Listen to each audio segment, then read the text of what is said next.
আজকে আমরা বৃত্তের অঙ্ক শিখব। দেখো এখানে আমরা পরিমিতির এর আগে 3টি ভিডিও করেছি, সেখানে আয়তক্ষেত্র বর্গক্ষেত্র সম্পর্কে আমরা অঙ্ক শিখেছি।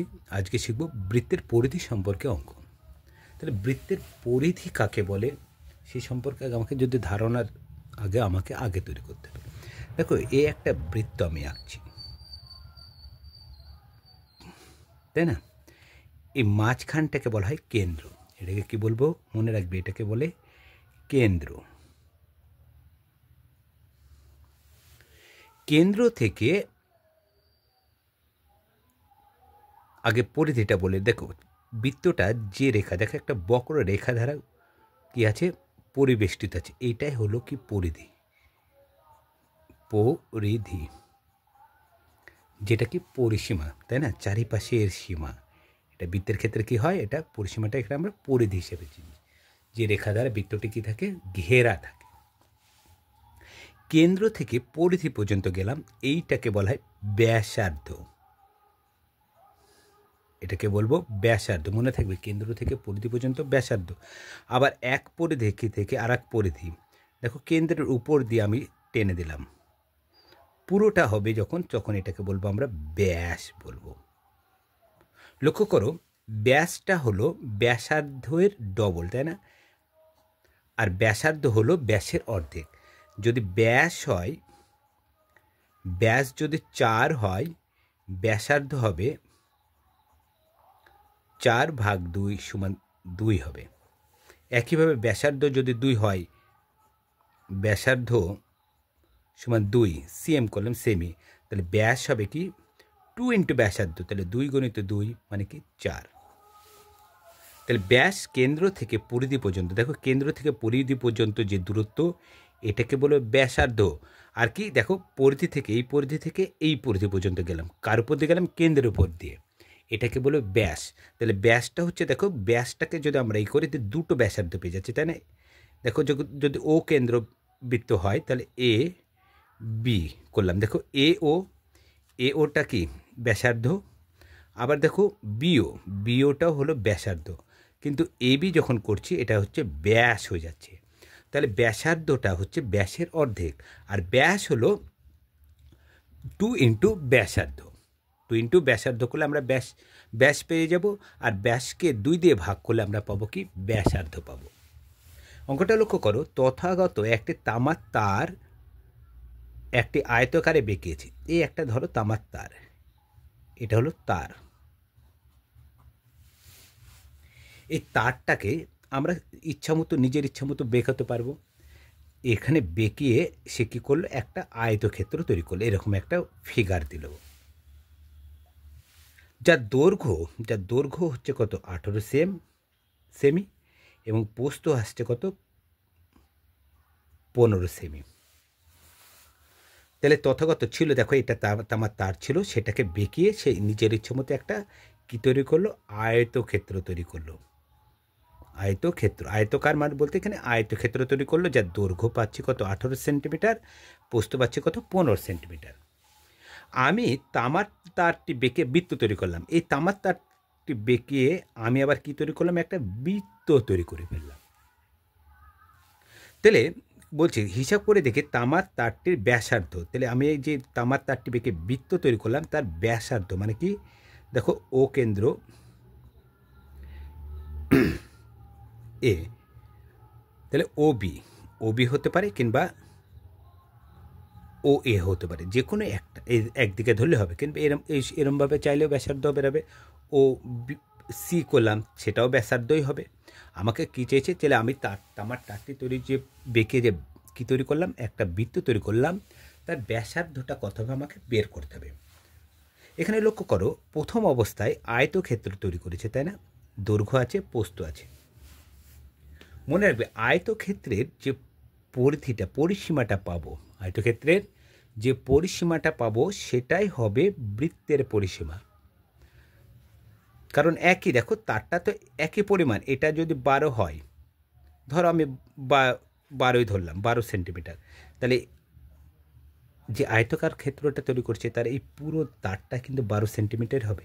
এই বৃত্তটা যে তৈরি করছে পুরো তারটা কিন্তু 12 সেন্টিমিটারই হবে।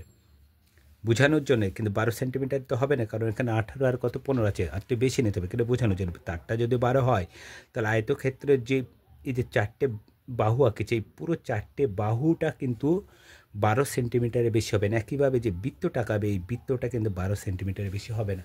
তাহলে যে কোনো একটার ক্ষেত্রে যদি আমি কি আয়তন বা এই পরিধি যদি বের করতে পারি, তাহলে কিন্তু আমরা ব্যাসার্ধটা পাবো। এখানে যেহেতু প্রথমটার ক্ষেত্রে কি আছে, দৈর্ঘ্য, আয়তক্ষেত্রের দৈর্ঘ্য আছে এবং প্রস্থ আছে, সেক্ষেত্রে আমার কি এর পরিসীমাটা আমি বের করতে পারবো।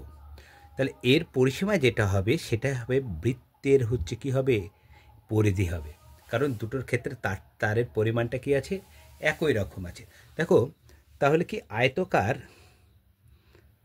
আয়তকার কি করেছে, একটা তথাগত তামার একটা আয়তকারে বেঁকেছে। তাহলে আয়তকার তামার তারটির দৈর্ঘ্য কত, প্রস্থ কত, আগে সেটা লিখে নিই। আয়তকার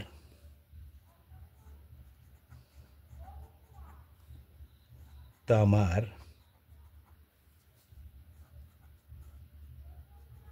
তারের দৈর্ঘ্য আছে কত, 18 সেমি, প্রস্থ কত, 15 সেমি। আমাকে কি বের করতে হবে, আয়তক্ষেত্রের পরিসীমাটা বের করতে হবে। দেখো আয়তক্ষেত্রের পরিসীমার ফর্মুলা 2 ইন্টু দৈর্ঘ্য প্লাস প্রস্থ। দেখো এখানে দৈর্ঘ্য আছে, প্রস্থ আছে, তাহলে অতএব তামার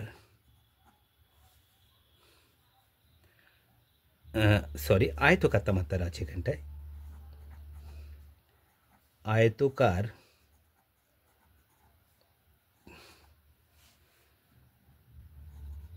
তামার তারটির কি বের করবো, আমি পরিসীমা বের করব। তাহলে তামার তারটির পরিসীমা, তামার তারটি কি কোন আকারের, আয়তকার। তাহলে আয়তক্ষেত্রের পরিসীমার ফর্মুলা কি 2 দৈর্ঘ্য প্লাস প্রস্থ। তাহলে দৈর্ঘ্য কত, 18, প্রস্থ আছে কত, 15, কি আছে এককে, সেমিতে। তাহলে লিখতে পারি 2 গুণিত 8 5 13 3 হাত থেকে 1, 2 1 3 সমান 66 সেমি।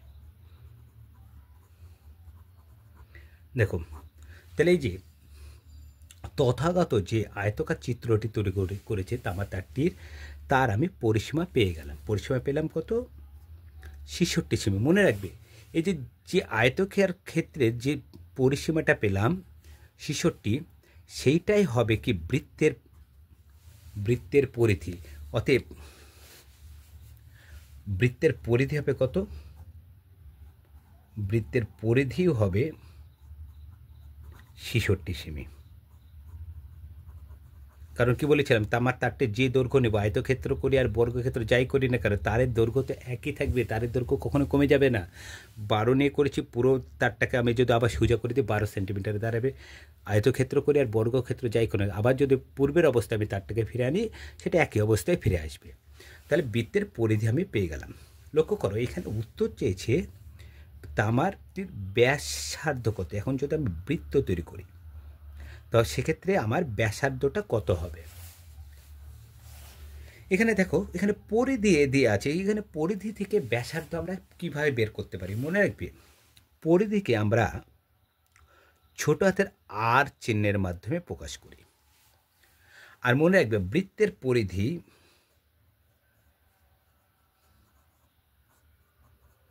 পরিধির ফর্মুলা 2 পাই আর।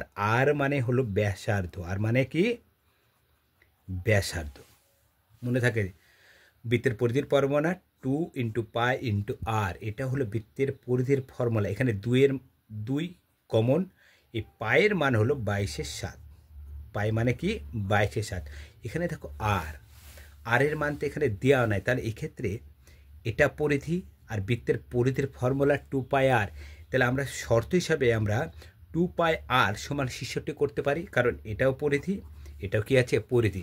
তাহলে কি আমি পরিধিটা ধরি, যেহেতু পরিধি, দেখো পরিধি বলছি, ব্যাসার্ধটা ধরি বৃত্তের ব্যাসার্ধ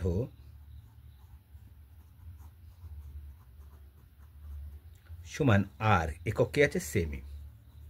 যদি বৃত্তের ব্যাসার্ধ যদি আর সেমি হয় সেক্ষেত্রে পরিধির ফর্মুলা হবে 2 পাই আর। তো 2 পাই মানে কি পরিধি, 66টাও পরিধি, সমান হয়ে গেল।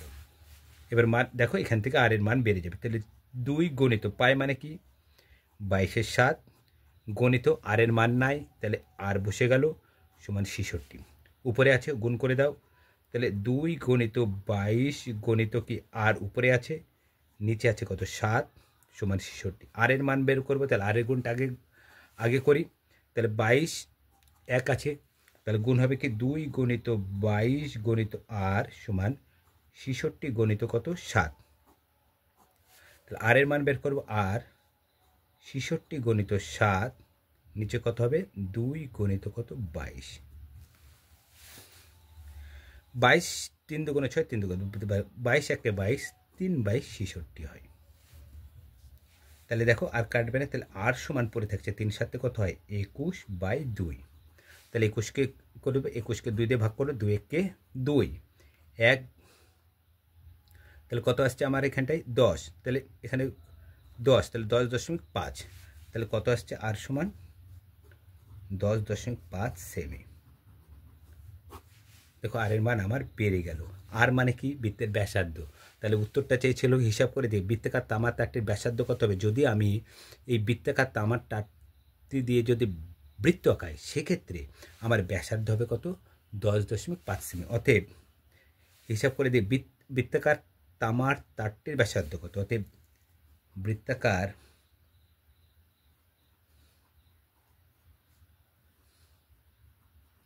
তামার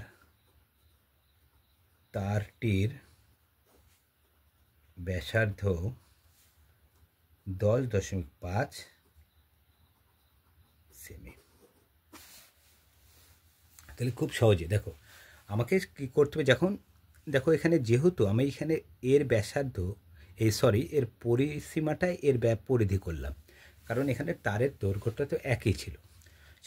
সেক্ষেত্রে যে কোনো একটার পরিধি যদি যেহেতু আমার এখানে আর এর মান বের করতে হবে, তাহলে এর পরিধিটাই হবে এর ব্যাসার্ধ। যখনই এর ব্যাসার্ধ এর পরিধিটাই এই পরিসীমাটা হবে এর পরিধি। যখন এর পরিধিটা পেয়ে গেলাম তাহলে পরিধির ফর্মুলা তো 2 পাই আর। এখানে যেহেতু আমি আর এর মান জানি না, আর এর মানটা আমাকে বের করতে হবে, তাহলে আর সমান আমি ব্যাসার্ধ করে নিলাম, কারণ ছোটো হাতের আর দিয়েই হচ্ছে ব্যাসার্ধকে প্রকাশ করা হয়। তাহলে যখন আর পেয়ে গেলাম তাহলে পরিধির ফর্মুলা 2 পাই আর। এখানে 2 পাই আরটা পরিধি, 66টাও পরিধি। সেক্ষেত্রে আমার আর এর মানটা খুব সহজেই বের করলাম। আর মানে কি আমরা বৃত্তের কী পেয়ে গেলাম, ব্যাসার্ধ পেয়ে গেলাম। তাহলে আমরা হচ্ছে বৃত্তের পরিধি নিয়ে বেশ কিছু ভিডিও করব, সেখানে তোমরা অন্যান্য বৃত্তের পরিধি সম্পর্কে যে সমস্ত অঙ্ক পরীক্ষা আছে সে সম্পর্কে তোমরা সঠিকভাবে সমস্ত কিছুই তোমরা ধারণা পাবে। আবার যে নতুন চ্যানেল ম্যাথ সাইন এখানে তোমরা যাও, এখানে গিয়ে তোমরা দুপুর 12টার সময় ইন্ডিয়ান টাইম কী পাবে, একটা শর্ট ভিডিও পাবে।